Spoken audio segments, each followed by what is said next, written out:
track is so tough to pass. Oh, bar to bar! I was feeling so tired, I don't know why. I want to put some gap on every race, and yeah, it feels like another sport. Oh, he looks winded as well. Jorge Prado, what happened there? Last motor just didn't have anything for Tim. I just was half a second, I think, a lap short, so I had some scary moments, and I think for the championship we did a good job.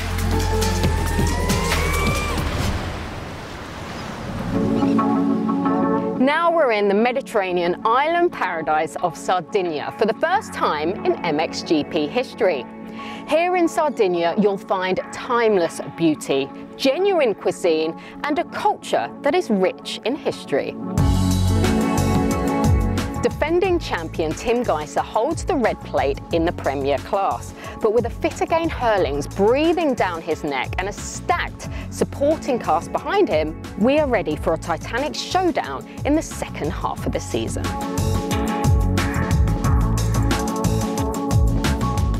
In MX2, Maxime Renault has eased clear of the pack, aided by an early season injury to defending champion Tom Vial. Rookie Mattia Guadagnini is now the Frenchman's closest challenger to the title.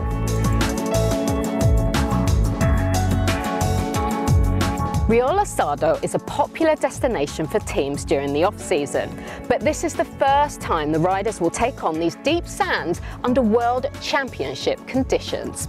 Welcome to the MXGP of Sardegna.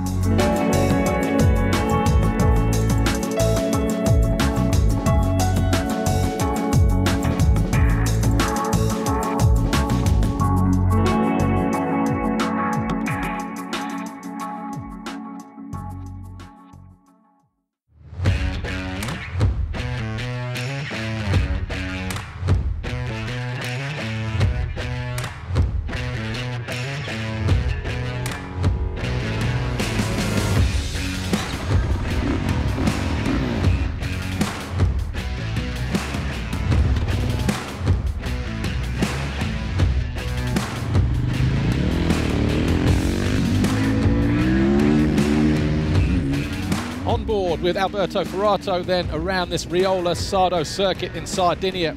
The first turn is 180 degrees, falls away slightly on the exit, and then we are immediately over the Fox hole shot line. Turn 2 is a 180 left, and then we go past pit lane, and the braking bumps at the end of here will be fierce come race day. You'll see riders drift to the outside and maybe even swing around here through turn 4. We hit the first ski jump, and then we hit the Sardinia tabletop, and then we have a banked 180 left. Exit the turn, you'll see there is a single to the inside. Will that be quicker than the outside? Who knows? Braking bumps will be a thing the riders will be concerned about here this weekend. Big ski jump heading back uphill in the opposite direction into this right-hander.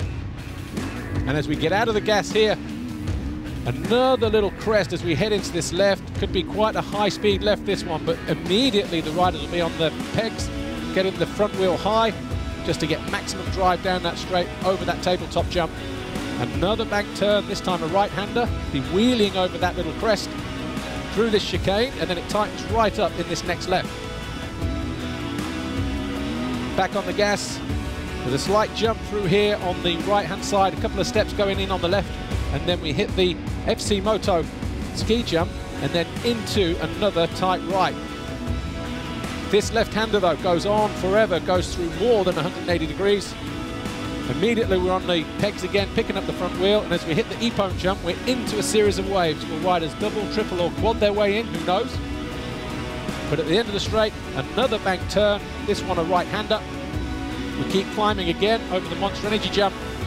We're 2 corners from home now. And as we go right, we hit the city jump. This is into the final turn. This bank left-hander, the outside may just work quicker because it's very deep. We hit the Monster Energy finish line jump here. And as we land, we're back in at turn 1 to start another lap.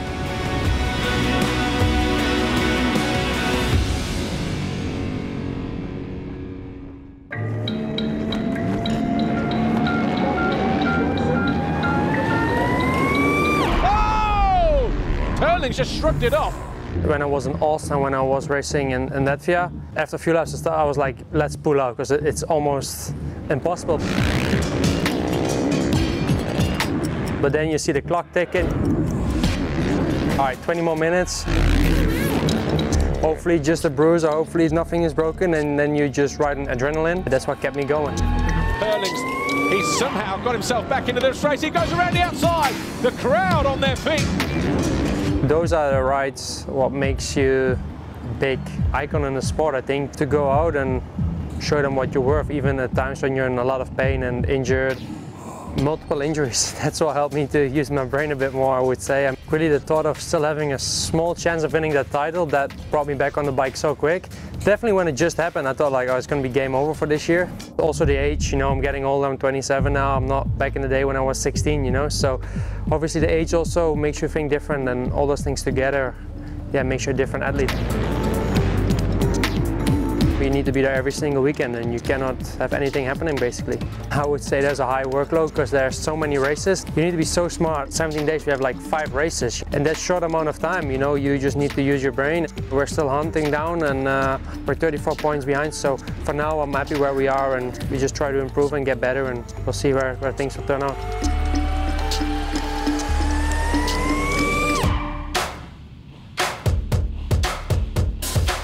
It's always been a dream to come to this team. As being Austrian, it's quite an honor to race for this team and for this Austrian brand. I will enjoy every moment of it and try my best to also stay here for the next 3 years. The hand injury was not so easy. We didn't find straight away that was broken. It was not so easy. I started in Loket with no training for over 1 month. Summer break I could train really well with the bike. It's really difficult to say 100%, but I think I'm not so far to be on top of my level, I think. Last year I had a big crash in Kegums. Yeah, it was quite a big injury. It was not easy to start riding again. I just struggled with the racing, you know, competing again with the other guys. Now we're already halfway through the season and it gets better and better. Yes, difficult to accept that I can't defend the title, but also not really, because the accident was not really my fault. So that's pretty good for my mind. I mean, I can be pretty clear with myself. I would say mentally was the best one for this year. I had a great second race, great battles, and riding was really good and smooth. So I was quite close to some podiums this year. For me, it's all about the confidence, you know. I just need to do what I'm doing during the week, and then I think I can be on the box pretty soon. I want to win as much as possible. Maybe can be champion this year. So my goal is for sure to win as many races as I can.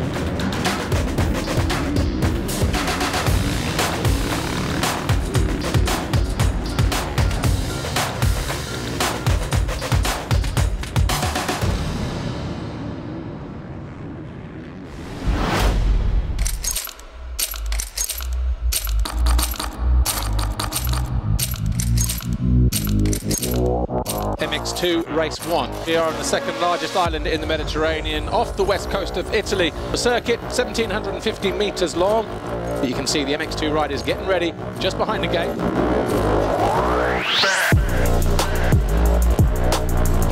We'll see how the riders funnel their way into this first turn. We've got a green flag.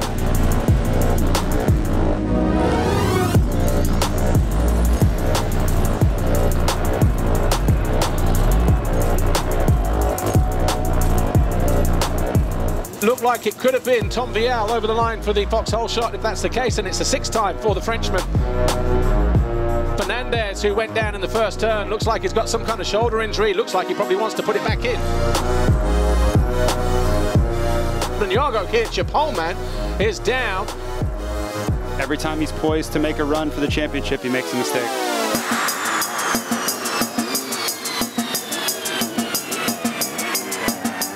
Oh, Beniston down out of 3rd place. So Beniston hands 3rd to René Hofer. And Maxime Renault goes through as well. Renault has found his way past René Hofer. So Renault now up into 3rd, and Hofer goes down. Mattia Guadagnini comes into the left-hand turn. Oh, he obviously overran, and I wouldn't be surprised if it was Maxime Renault just ran it in hot and spooked him to the outside there. We're in 3rd place now, Mattia Guadagnini, Renault 2nd. A slight look back there for Riola as he exited that left-hand turn. He is aware of the fact that the Yamaha man is closing him down.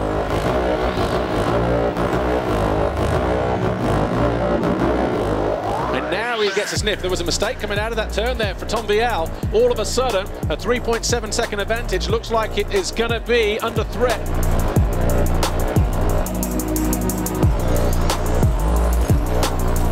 Tom Vial burying it deep in the final turn. He did hang on. The victory margin in the end was 1.1 seconds. Max Renault second, Guadagnini third.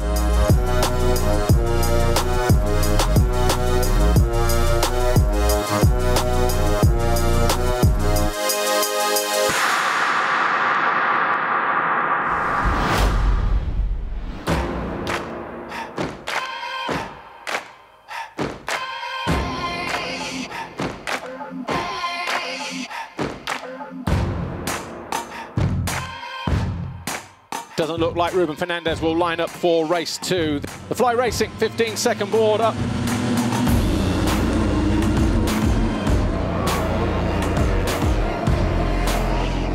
Oh, and look at that, Guadagnini pushes on as a rider being dragged down the start straight there.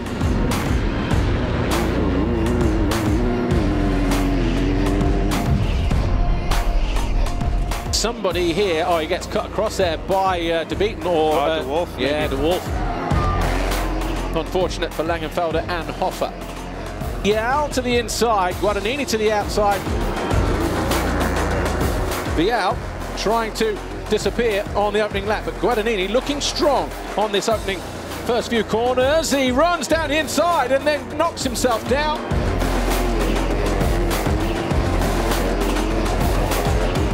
Maxime Renault still not able to find his way around the outside of Bastien Baudin, but now he puts himself into a good position to do so, moves into second place.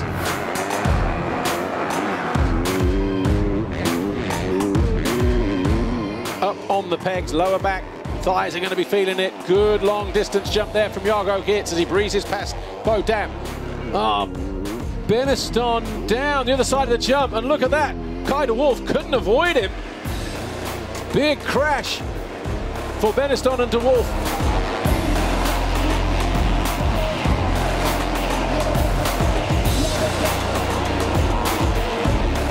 Sometimes you make your own luck, sometimes it's created for you, in and around you. Kai de Wolf down the inside of his teammate Jed Beaton takes over 5th place from the Australian. Oh, how much more of the track do you want to use, Kai? Not once, but twice. And Guadagnini, that is going to be costly for his championship, and Renault goes through. He loves to see that. And he would like, as you said, he would love to see that. Jago Geerts goes to second position at the same time. Yeah, disappointment there from Mattia Guadagnini. Yeah, battery. Tom Vial with his 3rd Grand Prix victory in a row. An absolutely perfect day here in the deep sand of Riola Sardo. Maxime Renault 2nd overall. Kai de Wolf 3rd for the 3rd podium visit for the young Dutchman. Maxime Renault extends his lead now over Mattia Guadagnini. 3rd overall, Rockstar Energy Husqvarna's Kai de Wolf. 2nd overall, Maxime Renault, Monster Energy Yamaha. Good day at the office. But the winner here at the MXGP of Sardegna, Riola Sardo, Tom Vial, Red Bull KTM Factory Racing. Valentina Ragni, the team coordinator there for Red Bull KTM, will take the team trophy this weekend.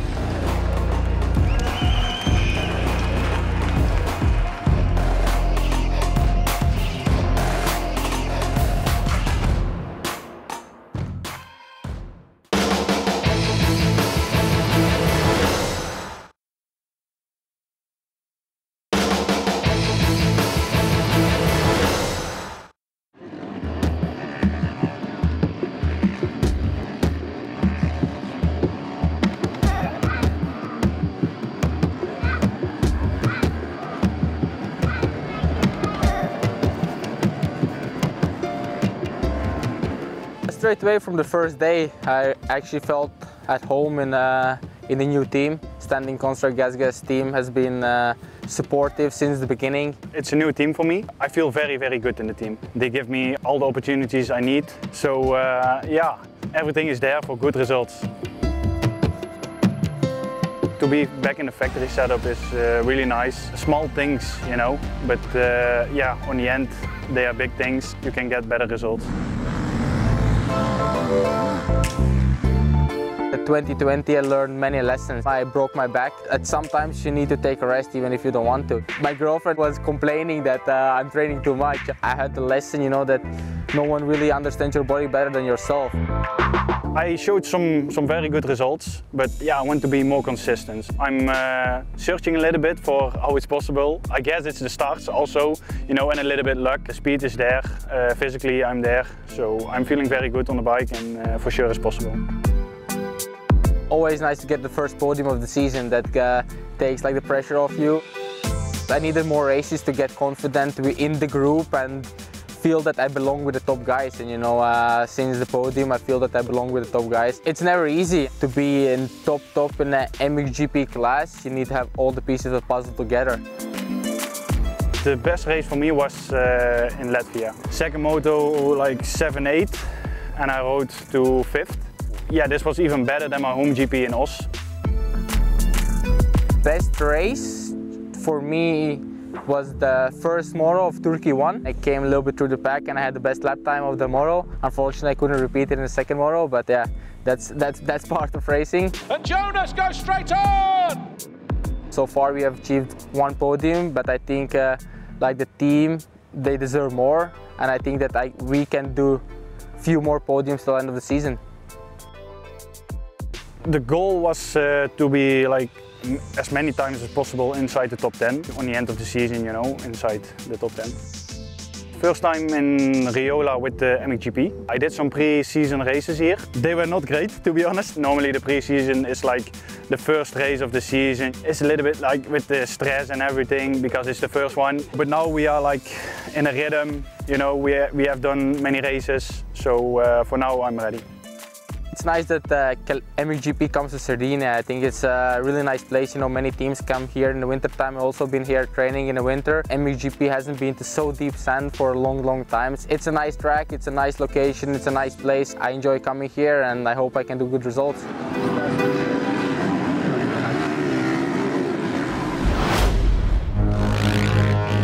A lot of speculation in and around about Tim Geiser as we enter this 10th round, but until we have official confirmation, obviously it remains only speculation and rumour.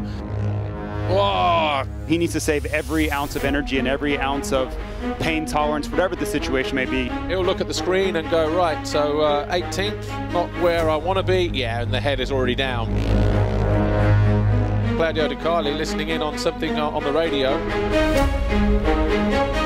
Oh, Tony Cairoli has gone down. Luckily everything is okay.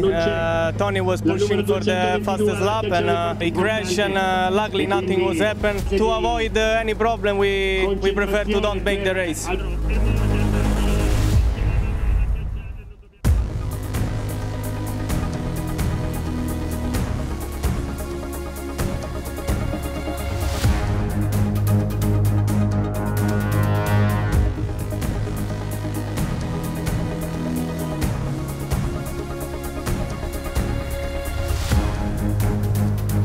The Fly Racing 15-second board up for the first time then here at Riola Sardo, the MXGP of Sardinia.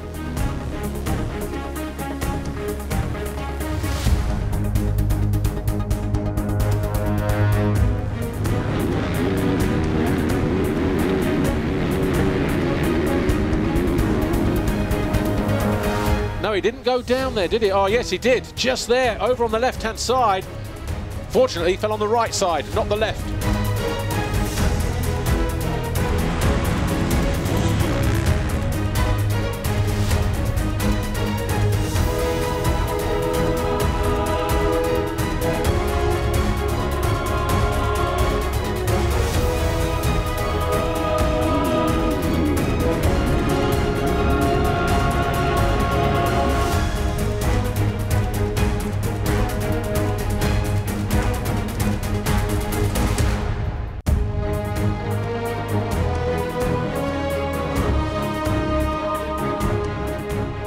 Alongside Watson, second place is on the cards here. They bang shoulders going in.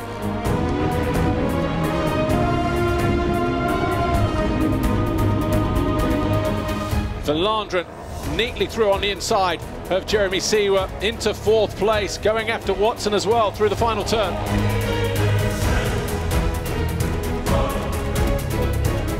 Sits in 4th place, having just passed Jeremy Seewer, goes around the outside of Ben Watson. Will he get the drive down the next straight? Yes, he does. Verlandren moves up into 3rd. There is Tim Geiser in 23rd place for Team HRC.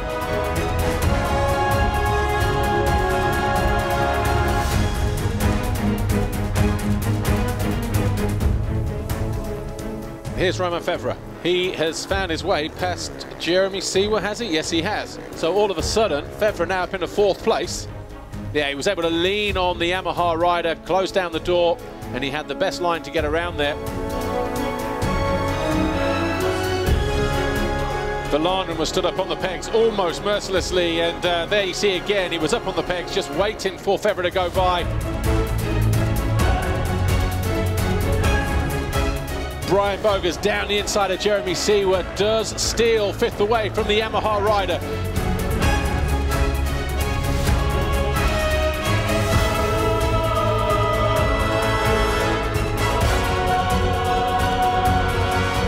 And Jeffrey Hurlings does dive down the inside of Tim Geiser.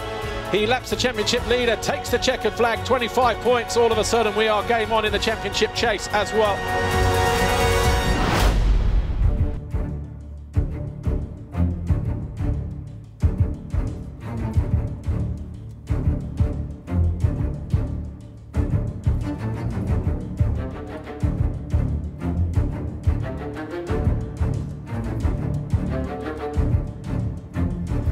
The fly racing 15-second board up for the final time today here at the MXGP of Sardegna.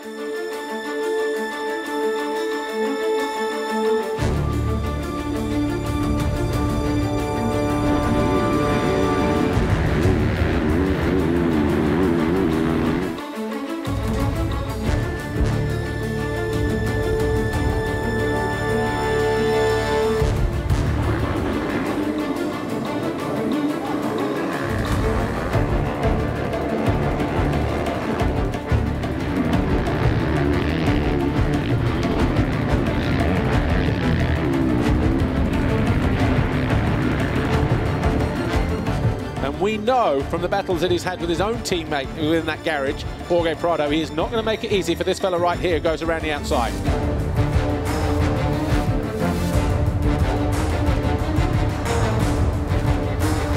Tim Geiser still in 12th place at the moment. But does he find his way past Benoit Paturel here? Has to keep it smooth, goes around the outside of the Honda SR Motor Blues rider. Yes, he does. And he's actually up to 10th because he's found his way past Ferrato as well.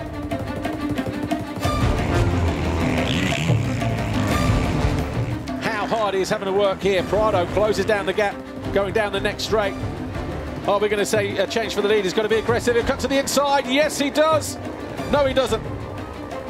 Got 2 or 3 points in the championship battle between the first 3 riders. Oh, how brave was that?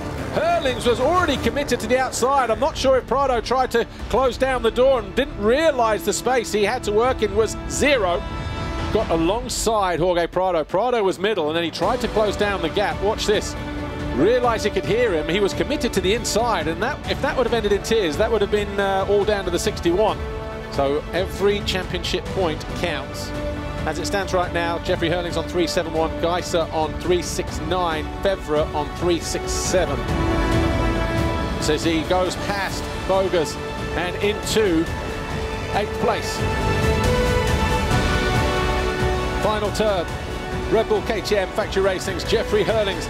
Not as straightforward as race 1, which was a start to finish win, but he does take the win here and the overall victory. He's not sure on the outcome in the championship just yet.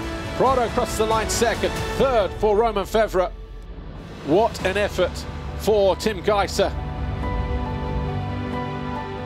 Jeffrey Hurlings then goes to the top of the championship standings. He is 1 point clear of Tim Geiser, who loses a point and loses that championship leader's red plate for the first time this year.